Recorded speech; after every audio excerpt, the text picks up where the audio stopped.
Assalomu alaykum hurmatli obunachilar. Bugun sizlar bilan pikka chiqqan jamoalarni taslim etgan komanda haqida gaplashamiz. Bu jamoaning nomi Chelsea azizlar. Chelsea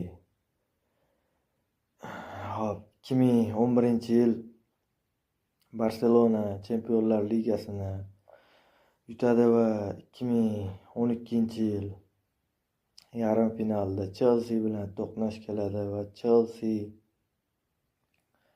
bu jamoaga ajoyib o'yin uslubi bilan Barselonani taslim etadi.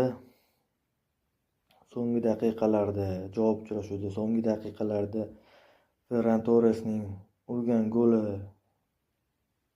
goli bilan finalga yo'l oladi va finalda azizlar dahshatli to'qnashuv sodir bo'ladi. Finalda Bavariyaga qarshi o'ynaydi Chelsea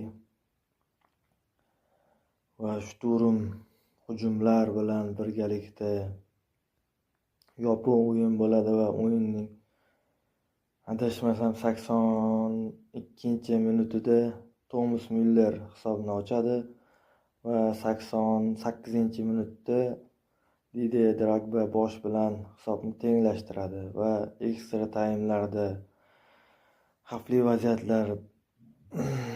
vaziyatlar bo'ladi va hech kim foydalana olmaydi va oxirida penaltilar seriyasida Petr Chexning super seyflari evaziga Chelsea g'alabani ilib ketadi va Bavariya Barselonaning gegemonlik paytida bulardan titulni tortib olgan jamoaga aylanadi va o'sha yili Barselonaning qo'lga kiritgan 2012-yil Barselonani qo'lga kiritgan kuboklari Ispaniya kubogida birinchi o'rinni olgan va Chempionlar Ligasida yarim finalda Chelseaga qarshi yutqazib qo'ygan azizlar. Chelsea dahshatli o'yin qilgan. Ispaniya kubogi, Super kubogida birinchi o'rinni olgan va UEFA Super kubogini yutgan Barselonani Messi o'sha yili 73 ta gol urgan dahshatli Barselonani taslim etgan Chelsea. Hech qaysi klub bunday natija hali qayd etganicha yo'q. Va Bavariyaga to'xtalib o'tsak, Bavariya